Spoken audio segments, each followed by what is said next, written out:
신앙생활 하면서 가장 경계해야 될 것 가운데 하나가 매너리즘입니다. 여러분 하나님 앞에 오늘 나오시면서 어떤 마음을 가지고 오셨습니까? 어떤 기대를 갖고 오셨습니까? 어떤 소망을 갖고 오셨습니까? 주일이니 그냥 나오지는 않으셨습니까? 이 예배를 드리면서 어떤 기대감이 있으신지요? 그런 예배니까 그냥 와서 예배를 드려야 되기에 그냥 와서 앉아 있는 것은 아닌지요? 그것이 매너리즘입니다. 교회에 나오는 것도, 예배를 드리는 것도, 찬송을 부르는 것도, 기도를 드리는 것도, 감동도, 감화도, 뜨거움도 없이 그냥 기도하는 거죠. 그냥 예배를 드리는 것이죠. 여기에 하나님이 기적적으로 은혜를 주시면 감사하고, 그렇지 않고 그냥 와서 한 주 예배 드리는 것으로 내 할 일 다 한 것처럼, 여름철에 힘든데 안 먹을 수는 없고 밥은 먹어야 되겠고, 그래서 찬밥에 한 숟갈로 때우는 것처럼 예배를 때우는 것으로 지나간다면 우리는 심각한 영적인 매너리즘에 빠져 있는 것이죠. 오늘 본문에 영적인 매너리즘에 빠진 심각한 사람들을 만날 수가 있습니다. 사도행전 10장에서 누가는 의도적으로 고넬료의 한 가정이 구원받는 사실을 한 장을 전체를 할애하면서 기록을 하고 있습니다. 여러분, 사도행전의 내용을 우리가 잘 알지만 사도행전은 초대교회 전체의 내용과 그 초대교회를 통해서 온 땅끝까지 복음이 전파되어지는 어마어마한 역동적인 그런 내용을 기록을 하고 있습니다. 그런데 누가는 사도행전 10장에서 고넬료의 가정에 복음이 임하고 성령이 임하는 것을 한 장을 할애하면서 기록을 합니다. 그리고 이어서 11장은 거기에 대한 해석으로 한 장을 또 할애해 갑니다. 고넬료의 가정에 복음이 임하고 그들에게 성령이 임한 것이 얼마나 큰 사건이기에 이렇게 누가는 많은 부분을 할애를 하고 있을까요? 고넬료의 가정에 복음이 전파되었고 또 그 가정에 성령이 임했다는 사실, 유대인들은 어마어마한 충격적인 사실이죠. 복음은 우리의 유대인들만의 것이고 성령은, 하나님은 우리 유대인들만을 위한 하나님이시고, 그래서 우리를 택하셨고 우리가 선민인데 어떻게 이방인에게 복음이 전파되는가? 그리고 그들에게 성령이 임하게 되었는가? 이 충격적인 사실을 접하면서 그 중에 예루살렘 교회의 성도들 가운데 매너리즘에 빠져있는 성도들의 모습이 오늘 본문에 등장하는 것입니다. 오늘 본문 1절에서 2절에서 이렇게 말하죠. 베드로가 예루살렘에 올라갔을 때 할례자들이 비난하였다.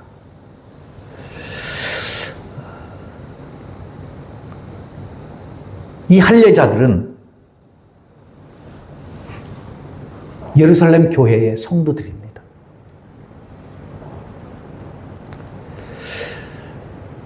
저는요, 이 글을 읽으면서, 이 내용을 읽으면서 정말 소름이 끼쳤어요. 정신 차려야 되겠구나. 정신 차려야 되겠구나. 여러분, 예수님이 계실 당시에 예수님을 비난했던 사람들이 누구예요? 바리새인들, 종교 지도자들입니다.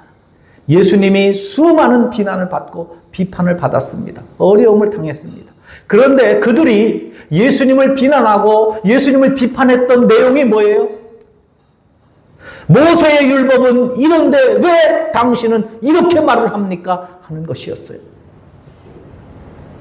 모세의 율법이었고 유대의 전통과 어긋나는 것에 대해서 예수님을 향해서 비난하고 비판하고 말끝마다 말꼬투리를 잡으면서 공격했던 사람들입니다.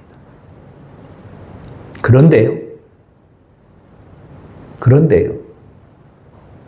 그들의 그런 비난과 비판을 받는 가운데서도 예수님이 하나님의 아들이심을 깨달았고 그리고 믿었던 이 예루살렘 교회 성도들이 지금 교회가 세워진 지 얼마나 됐다고, 신앙생활을 한 지 얼마나 됐다고, 교회가 조금 부흥하니까, 교회가 부흥하면서 교회 직분자가 되니까, 신앙생활 하면서 매너리즘에 빠져서 신앙생활 하는 가운데 베드로가 이방인에게 복음을 전했고 그들의 집에 가서 함께 먹은 것을 가지고 모세의 율법을 가지고 지금 베드로를 비난하고 있는 거예요. 여러분은 소름이 안 끼치죠? 여러분은 충격이 안 오세요? 아니 내가 그렇게 공격을 받았던 우리가 지금 나도 모르는 사이에 이제는 신앙생활 하면서 감동이 없으니 베드로를 똑같은 것으로 비난하고 있습니다. 더군다나 여러분 이분들이 누구예요? 예루살렘 교회 성도들이에요? 지도자들이에요? 베드로는 누굽니까? 그 교회 담임 목사예요.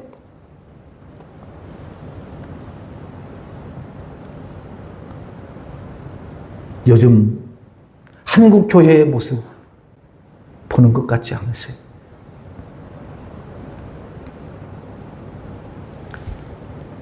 우리는 깨어 있어야 합니다. 깨어 있어야 합니다. 그렇지 않으면 우리도 이렇게 될 수밖에 없다는 사실이죠. 그래서 오늘 본문의 말씀을 통해서 우리가 신앙의 매너리즘에 빠지지 않고 신앙의 무서운 함정에 빠지지 않고 깨어있는 믿음으로 하나님 앞에 우리의 믿음을 회복하는, 그래서 우리의 믿음이 살아나는 그런 은혜가 있기를 주님의 이름으로 축원합니다. 신앙의 매너리즘에 빠지지 않으려면 어떻게 해야 될까요? 하나님의 하시는 일을 보는 영성이 있어야 됩니다. 하나님의 일을 보는. 오늘 1절에 유대에 있는 사도들과 형제들이 이방인들도 하나님의 말씀을 받았다 함을 들었더니 틀림없이 그들은 하나님의 말씀을 받았습니다. 하나님의 말씀을 들었습니다. 복음을 들었습니다. 그리고 그들에게 하나님의 성령이 임했습니다. 여러분 이것이 사람이 한 일일까요? 우리가 노력한다고 되는 일입니까? 우리가 애쓴다고 되는 일입니까? 아니요. 하나님이 하시는 일이죠. 그런데 이 유대인들은 하나님의 역사를 보지 못하는 거예요. 보지 못하는 거예요. 그리고 베드로를 모세의 율법을 가지고 지금 비난하는 것이죠. 아니 사실은 이방인들과 함께 식탁의 자리에 앉지 말라는 것은 모세의 율법도 아니고요. 유대의 전통입니다. 근데 전통 가지고 지금 비난하고 있는 것이죠. 똑같은 것을 보고도 무엇을 보느냐에 따라서 달라지는 것이죠. 열왕기하 6장에 보면 아람 나라 군대가 도단성을 포위를 합니다. 유대의 엘리사 때문에 이 아람 나라에서 뭔가 작전을 하면 다 들통이 나는 거예요. 엘리사 목사님이 다 보고 영적으로 다 꿰뚫어 보고 다 대책을 세우는 거예요. 그래서 안 되겠다 싶어서 온 군대를 보내서 밤에 몰래 군대를 보내서 도단성을 에워쌉니다. 엘리사 바로를 체포하겠다는 것이죠. 여러분, 사람의 생각이 이렇게 어리석은 거예요. 잘 보세요. 지금 아람 나라 왕과 군대 장관들이 분석한 바로는요, 그들이 이스라엘을 공격하려고 그러면 이 이스라엘에 엘리사 선지자가 있어서 그것을 미리 알고, 여기서 세우는 전술을 미리 알고 이스라엘 왕으로 말미암아 대책을 세우게 한다는 거예요. 그래서 딱 그들이 쳐들어오는 골목에만 딱 지키고 있다가 대적을 하니까 감당이 안 되는 거예요. 여러분, 도둑이 올 때 아무리 도둑이 기가 막힌 방법으로 오고 아무리 몰래 들어와도 도둑이 들어오는 시간과 도둑이 들어오는 길을 알고 있다면 그게 무섭겠어요? 하나도 안 무서운 거죠. 그런데 지금 그것이 그렇게 알려졌다고 하는 소식을 다 들었는데 밤에 몰래 군사를 보내면 엘리사 목사님이 모르겠어요? 그런데 몰래 보내면 모르겠지 하고 보내는 거죠. 이 사람이 이렇게 어리석은 거예요.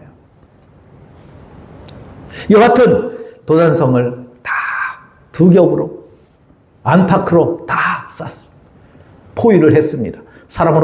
군대를 얼마나 많이 보냈으면 온 마을을 다 둘러싸웠겠어요. 아침에 엘리사의 목사님 몸종인 게하시가 일어나서 보니까 아람 군대가 완전히 포위를 했습니다. 큰일 났습니다. 엘리사 목사님 깨우면서, 선지자를 깨우면서 큰일 났습니다. 말하죠.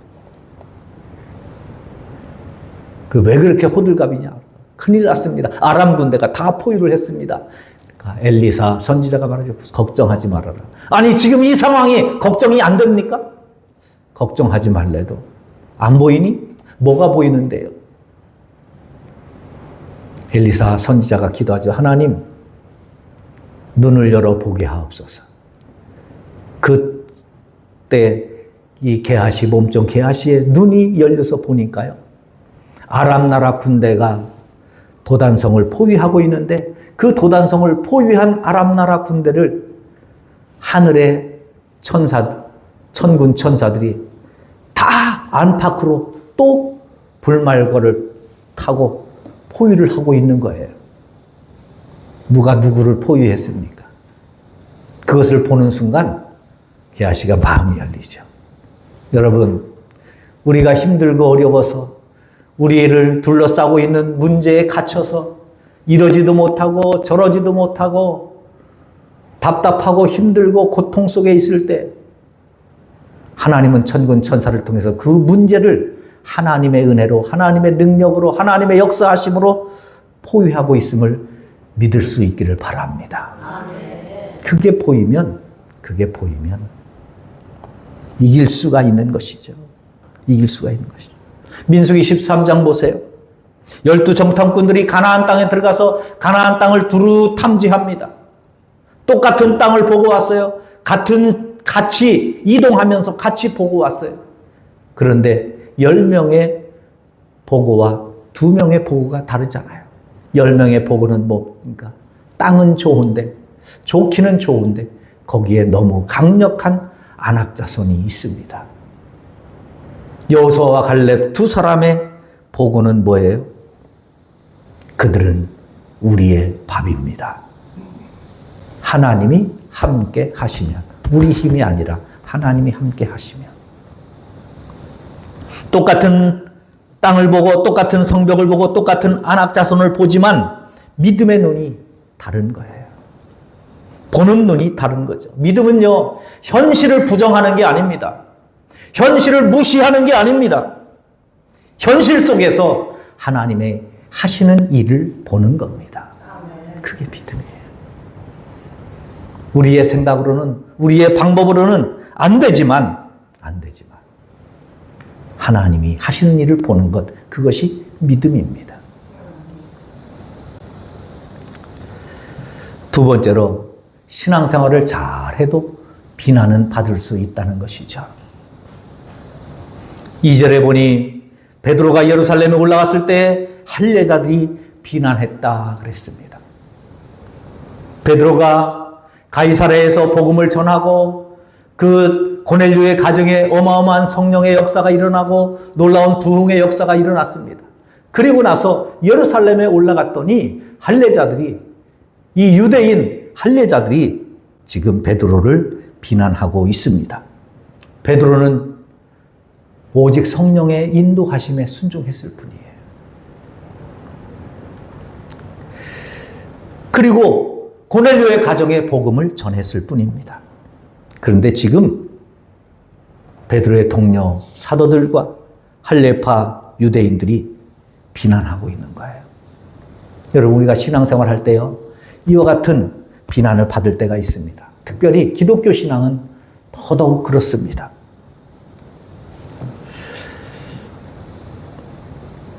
불교를 믿는다고 비난하는 사람들 별로 없잖아요. 절에 간다고 별로 비난하는 사람들 없잖아요. 그런데 교회 간다고 예수 믿는다고 비난하는 것은 너무나 많습니다. 기독교 역사가 그랬습니다. 로마 시대 네로는 로마 시내에 불을 질러놓고 로마의 방화범으로 기독교인들이라고 여론몰이에서 반사회적 범죄자 프레임을 씌웠습니다. 성찬식에서 예수님의 살과 피를 먹는 것을 보면서 사람을 잡아먹는다고 식인종이라는 프레임을 씌웠습니다. 성도들 간의 형제, 자매라는 호칭어를 부르는 것을 듣고 근친상간하는 프레임으로 난잡한 집단으로 왜곡을 했습니다. 한국 선교 초기에도 제사를 거부하는 것을 보면서 서양 종교를 믿는 것들은 부모도 임금도 없는 쌍놈의 집단이라고 매도를 당했습니다. 코로나를 겪으면서 교회가 코로나의 온상지인 것처럼 매도를 당해왔습니다. 잘못해서가 아닙니다. 물론 잘못도 있지요. 잘못이 없는 것은 아닙니다. 잘못이 있기도 합니다. 그러나 이런 오해와 비난은 끝임이 없습니다. 여러분들의 가정에서 형제 자매들에게 그렇게 예수를 믿어야 되겠냐고, 혹시 비난을 받으며 비판을 받으며 미움을 받는 적은 없으십니까? 잘못 믿어서가 아닙니다. 신앙은 잘 믿어도 오해를 받을 수 있습니다. 그것이 기독교의 모습입니다. 왜 그럴까요? 왜 그럴까요? 왜 유독 그럴까요? 조금 전에 말씀드렸듯이 유교나 불교를 그렇게 매도하고 또 비난하고 비판하는 사람들이 있어요. 그렇지 않아요. 같은 종교인 것 같은데 왜 그래요? 기독교가 참 종교이기 때문에 그렇습니다. 우리는 그것을 놓을 수 없기 때문에 그래요. 비난받는다고 멈출 수 없기 때문입니다. 지금 유대인들이 예수님 당시부터 그렇게 율법적으로 공격을 받았는데 지금 그들도 개구리 올챙이적 생각 못하고 베드로를 그렇게 비난하고 있습니다.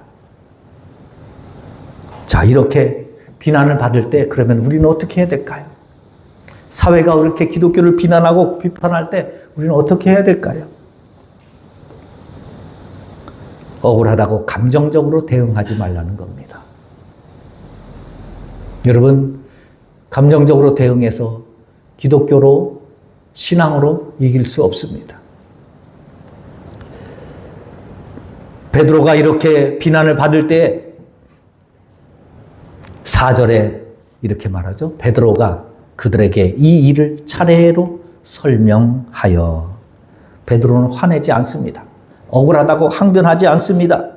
알지도 못하면서 그런다고 감정적으로 대하지 않습니다. 사실적으로 차례차례 설명하는 거죠.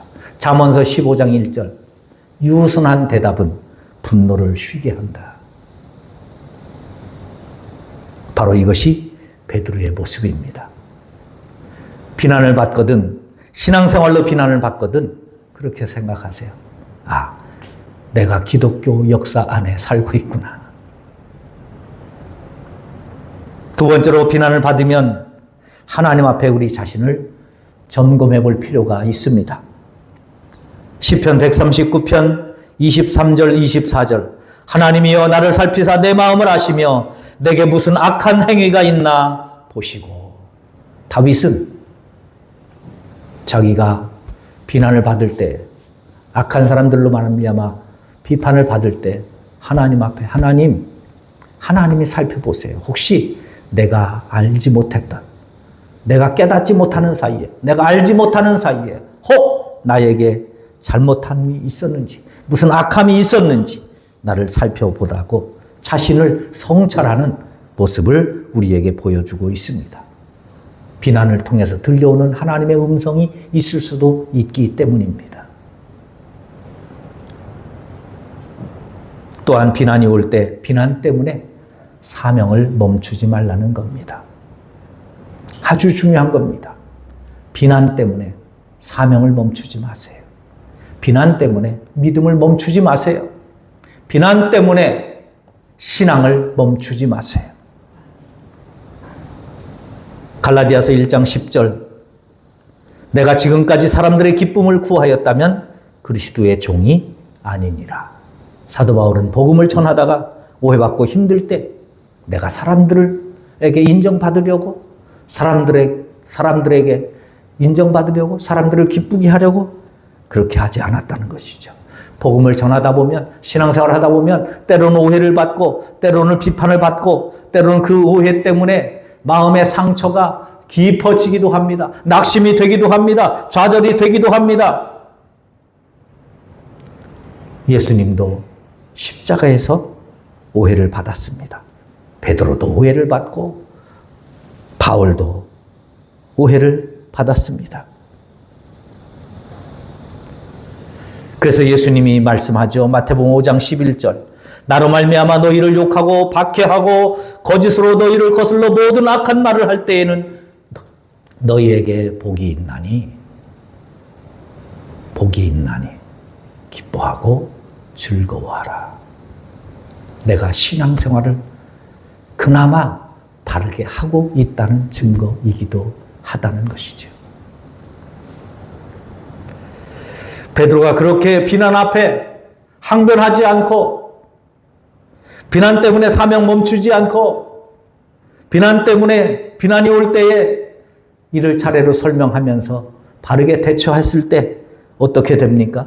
11장 18절에 보면 그들이 이 말을 듣고 잠잠하여 하나님 앞에 영광을 돌리게 되었다고 말씀하고 있습니다. 이것이 기독교인의 승리의 방법입니다. 조금은 억울하기는 하죠. 실컷 당하고 나서 당했는데 마지막 가서 그래도 당신이 옳았네 이 소리 들었다고 얼마나 그 소리 듣기까지 힘이 들어요. 아파요. 고통스러워요. 그런데요, 그게 기독교인의 승리라는 거예요. 천국에서의 상급이 있기 때문입니다. 비난이 하나님을 향한 영광으로 비로소 바뀌어지게 되는 것이죠.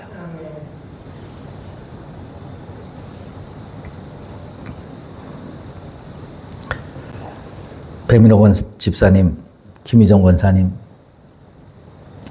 우세요. 힘들면 우세요. 이길 수 있습니다.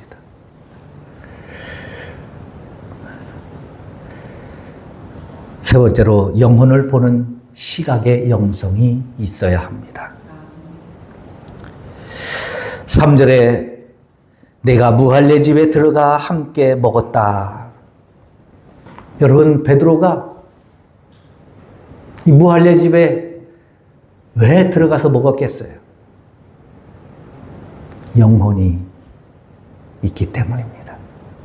구원받아야 할 영혼이 있기 때문에, 살아야 할 영혼이 있기 때문에.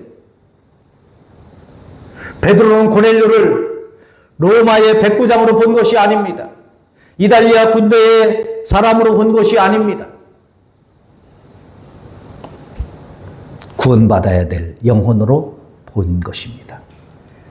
그런데 예루살렘 교회의 사도들, 형제들, 할례자들은 영혼을 보지 못했습니다. 이방인을만 보았고 무할례자만 보았습니다. 이것이 문제죠. 우리가 전도할 때 우리의 전도 대상자들, 여러분 그들의 영혼이 보여질 수 있기를 바랍니다. 근데 우리는 그 영혼이 안 보여지는 거예요. 이 사람 안 믿을 것 같아. 안 올 것 같아. 이렇게 기도하는데도 안 와. 아니요. 하나님 앞에 못 나올 영혼은 없습니다. 못 나올 사람은 있지만 못 나올 영혼은 없어요. 그러니 사람을 보면 안 될 수 있지만 영혼을 보면 됩니다. 할렐루야.